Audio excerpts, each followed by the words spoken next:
الحمدللہ والصلاة والسلام علی رسول اللہ۔ دوران طواف ایک شخص گھنٹہ بھر آرام کے لیے بیٹھ گیا۔ سوال کیا گیا ہے، ایک شخص نے طواف کے 2 یا زیادہ چکر لگائے تو شدید بھیڑ کی وجہ سے طواف روک کر 1 یا 2 گھنٹے بیٹھا رہا اور پھر سے طواف مکمل کیا، تو کیا اب یہ دوبارہ شروع سے طواف کرے گا یا گزشتہ طواف کو ہی مکمل کرے گا؟ الجواب بعون اللہ سبحانہ وتعالی، اگر طواف کے درمیان میں وقفہ بہت لمبا ہو جائے جیسا کہ 1 یا 2 گھنٹے، تو ایسی صورت میں دوبارہ سے طواف کرنا واجب ہے، لیکن اگر معمولی وقفہ ہو تو اس میں کوئی حرج نہیں ہے۔ اس کی وجہ یہ ہے کہ طواف اور سعی میں تسلسل کے ساتھ چکر لگانا شرط ہے، چنانچہ اگر درمیان میں لمبا وقفہ آ جائے تو پہلے والے چکر کالعدم ہو جائیں گے اور اس شخص پر شروع سے چکر لگانا واجب ہو جائے گا۔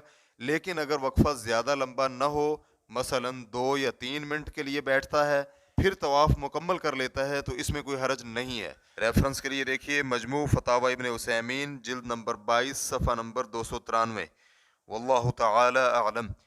اسلام کیو اے ریکارڈنگز، مؤسسۃ الشیخ محمد صالح المنجد، المملکۃ العربیۃ السعودیہ، فتویٰ نمبر 109356۔ والسلام علیکم ورحمۃ اللہ وبرکاتہ۔